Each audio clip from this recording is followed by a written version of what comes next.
Hello viewers, আমি jasmine. এই মুহূর্তে আপনারা সবাই কানেক্টেড আছেন জেসমিনস বেবি কেয়ার টক ইউটিউব চ্যানেলটির সাথে। চলুন আজকের মূল ভিডিওটিতে যাওয়া যাক। আপনি কি জানেন, অনেক বাবা মা না বুঝেই এমন কিছু আচরণ করেন যা শিশুর আত্মবিশ্বাস, ব্রেন ডেভেলপমেন্ট আর ভবিষ্যৎ নষ্ট করে দিতে পারে।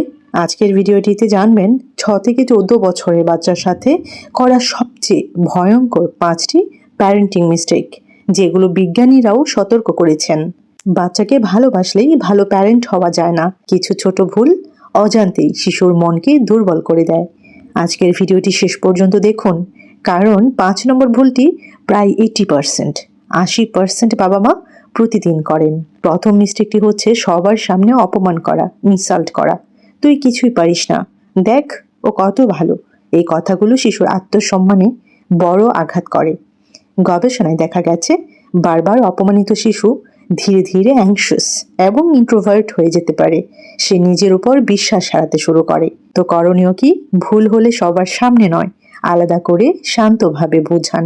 মিস্টেক 2, সবসময় পড়াশোনার চাপ দেওয়া। শুধু পড়ো বললেই বাচ্চা সফল হয় না। 6 থেকে 14 বছর বয়সে শিশুর ব্রেইন ক্রিয়েটিভিটি, খেলাধুলা আর ইমোশনাল বন্ডিং থেকেও ডেভেলপ হয়। অতিরিক্ত চাপ শিশুকে মেন্টালি এক্সস্টেড করে দিতে পারে। করণীয় কি? স্টাডি, প্লে এবং রেস্ট, এই ব্যালেন্স বজায় রাখুন। মিস্টেক 3, শিশুর কথা না শোনা। অনেক প্যারেন্ট ভাবেন ও ছোট মানুষ, ওর কথার দাম কি?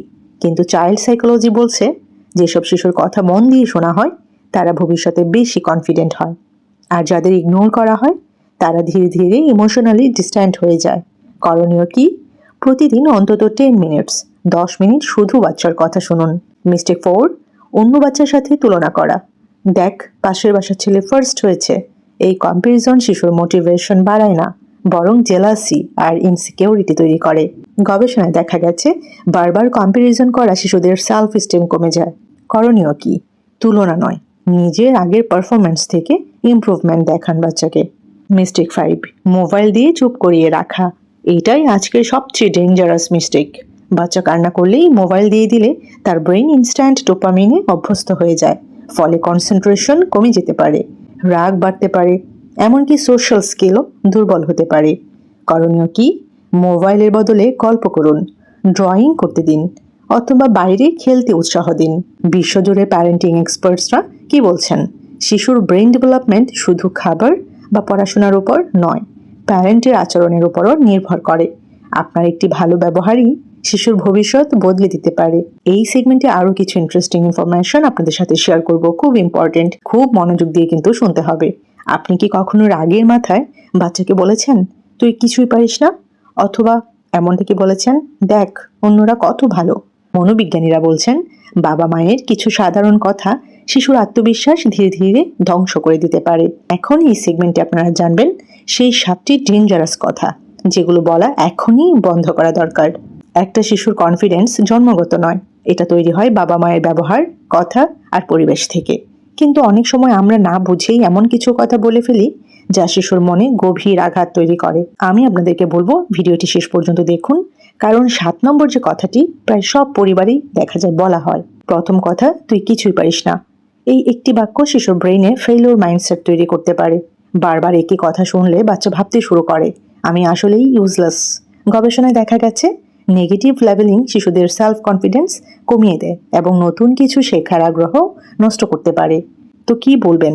এখন পারছো না, কিন্তু প্র্যাকটিস করলে অবশ্যই পারবে, এইটা বলবেন। 2 নম্বর কথাটি হচ্ছে, দেখ ও কত ভালো। অন্য বাচ্চার সাথে কম্প্যারিজন, যেটা আমি একটু আগে আপনাদেরকে বলছিলাম। তো অন্য বাচ্চার সাথে কম্প্যারিজন শিশুর মনে জেলাসি আর ইনসিকিউরিটি তৈরি করে। সে ভাবতে শুরু করে, আমি কখনোই যথেষ্ট ভালো না। চাইল্ড সাইকোলজি অনুযায়ী কনস্ট্যান্ট কম্প্যারিজন শিশুর সেলফ এস্টিম ধীরে ধীরে ভেঙে দেয়। কি বলবেন? গতবারের চেয়ে এবার তুমি অনেক ইমপ্রুভ করেছো, এইটা বলবেন। 3 নম্বর কথা হচ্ছে, চুপ। বড়দের কথার মধ্যে কথা বলবে না। সব সময় বাচ্চাকে চুপ করিয়ে দিলে সে নিজের ফিলিংস প্রকাশ করতে ভয় পেতে শুরু করে। বড় হয়ে এমন শিশুরা নিজের মতামত কনফিডেন্টলি বলতে পারে না। কি করবেন?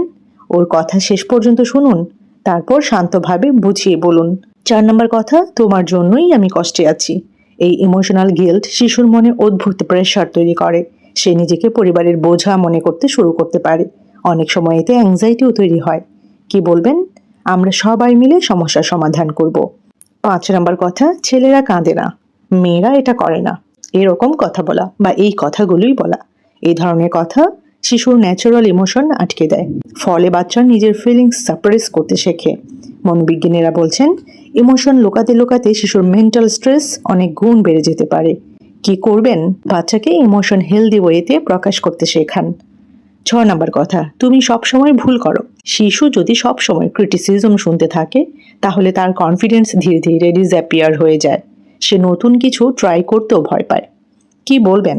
ভুল হওয়া স্বাভাবিক, ভুল থেকেই শেখা যায়, এইটা বলবেন। 7 নম্বর কথা, মোবাইল নাও, আমাকে বিরক্ত করো না। এটাই আজকের সবচেয়ে ডেঞ্জারাস কথা, যেটা আমি কিছুক্ষণ আগেও আপনাদেরকে বলছিলাম। যখন প্যারেন্ট ইমোশনাল কানেকশনের বদলে মোবাইল দিয়ে দূরে সরিয়ে দেয়, তখন শিশু ধীরে ধীরে স্ক্রিনের উপর ইমোশনালি ডিপেন্ডেন্ট হয়ে যেতে পারে। গবেষণায় দেখা গেছে excessive screen comfort social bonding কমিয়ে দিতে পারে। কি করবেন? 5 মিনিট হলেও বাচ্চার সাথে কথা বলুন, খেলুন অথবা গল্প করুন। বিশেষজ্ঞরা বলছেন শিশুর আত্মবিশ্বাস গড়ে ওঠে বাবা মায়ের প্রতিদিনের ছোট ছোট কথার মাধ্যমে।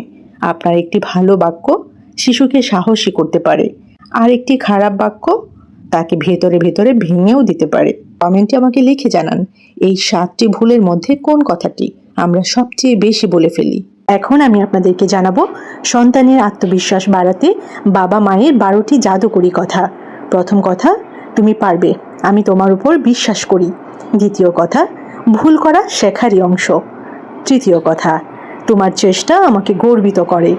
4 নম্বরের কথাটি ভীষণ গুরুত্বপূর্ণ, তোমার মতামত খুব গুরুত্বপূর্ণ। আপনি কি আপনার বাচ্চার সাথে এই কথাটি বলেন? তোমার মতামত খুব গুরুত্বপূর্ণ, আমাকে অবশ্যই কমেন্ট সেকশনে জানাবেন। 5 নম্বর যে কথাটি বলবো সেটা কিন্তু আমার কাছে খুব ভালো লেগেছে, তুমি যেমন ঠিক তেমনই বিশেষ। এই কথাটি কিন্তু খুব গুরুত্বপূর্ণ। 6 নম্বরের কথাটি হচ্ছে ধীরে করো তবুও এগিয়ে যাও। এটা কিন্তু বাচ্চাকে আশ্বাস দেয়। বাচ্চা যদি একটু স্লো লার্নার হয় তবুও কিন্তু বাচ্চা কনফিডেন্স পায় এই কথার মাধ্যমে। ধীরে করো তবুও এগিয়ে যাও। 7 নম্বরের কথাটি হচ্ছে সমস্যা এলে আমরা একসাথে সমাধান করব। 8 নম্বরের কথাটি হচ্ছে নিজের উপর বিশ্বাস রাখো। 9 নম্বরের কথাটি হচ্ছে তুমি প্রতিদিন আরো ভালো হচ্ছ। এটা কিন্তু দারুণ একটি কথা, তুমি প্রতিদিন আরো ভালো হচ্ছ। 10 নম্বরের কথাটি হচ্ছে হার মানা নয়, আবার চেষ্টা করো। এই কথাটির মধ্যে কিন্তু অনেক বেশি মোটিভেশন লুকিয়ে আছে। আপনি আপনার বাচ্চাকে প্রতিদিন চেষ্টা করবেন এই কথাটি বলতে, হার মানা নয়, আবার চেষ্টা করো। এর পরের কথাটিও খুব গুরুত্বপূর্ণ, তোমার অনুভূতিগুলো আমি বুঝি। এই কথার মাধ্যমে কিন্তু বাচ্চা অনেক বেশি মানসিক নিরাপত্তা পায় এবং অনেক বেশি কিন্তু মেন্টালি বাচ্চা সেফ ফিল করে। লাস্ট বাট নট লিস্ট, এখন যে কথাটি বলবো সেটাও কিন্তু খুব গুরুত্বপূর্ণ, তুমি আমাদের পরিবারের জন্য আশীর্বাদ। সবসময় বাচ্চার সামনে বাচ্চাকে নিয়ে পজিটিভ কথা বলবেন, যেমন তুমি আমাদের পরিবারের জন্য আশীর্বাদ। কখনোই বাচ্চাকে হেয় করে কোনো কথা বলবেন না। এই যে কথাগুলো বললাম 12টি কথা, এই কথাগুলো নিয়মিত বললে শিশুর আত্মবিশ্বাস, সাহস এবং মানসিক শক্তি ধীরে ধীরে অনেক গুণ বেড়ে যায়। আপনি কি আপনার সন্তানকে এই 12টি কথা প্রতিদিন বলেন? বা যখন আপনি আপনার বাচ্চার সাথে কোয়ালিটি টাইম স্পেন্ড করেন তখন কি এই কথাগুলোর মধ্যে কোনো কথা আপনি রেগুলার বেসিসে বাচ্চাকে বলেন? আমাকে কমেন্ট সেকশনে জানাবেন। আরেকটি কথা, যদি আপনি এই কথাগুলো না বলে থাকেন, আজকের এই ভিডিওটি দেখার পরে চেষ্টা করবেন এই 12টি কথা প্রতিদিন আপনার বাচ্চাকে বলতে, যখন আপনি আপনার বাচ্চার সাথে কোয়ালিটি টাইম স্পেন্ড করবেন। তাতে করে কিন্তু বাচ্চার সাথে আপনার একটা গুড বন্ডিং হবে, বাচ্চা মেন্টালি অনেক বেশি সিকিউর ফিল করবে এবং সর্বোপরি বাচ্চার কনফিডেন্স, আত্মবিশ্বাস অনেক গুণ বেড়ে যাবে। ভিডিওটি যদি ইনফরমেটিভ মনে হয়, ভিডিওটি যদি আপনার কাছে ভালো লেগে থাকে অবশ্যই একটি লাইক করে দিবেন। চ্যানেলে যদি নতুন হয়ে থাকেন অবশ্যই চ্যানেলটি সাবস্ক্রাইব করে রাখবেন। পাশে থাকা বেল আইকনটিতে ক্লিক করে রাখবেন পরবর্তী ভিডিও সবার আগে পেতে। তো সবাইকে অসংখ্য ধন্যবাদ জানাচ্ছি যারা যারা শেষ পর্যন্ত ভিডিওটি দেখেছেন। সবাই ভালো থাকবেন, বাচ্চাদেরকে ভালো রাখবেন। আল্লাহ হাফিজ।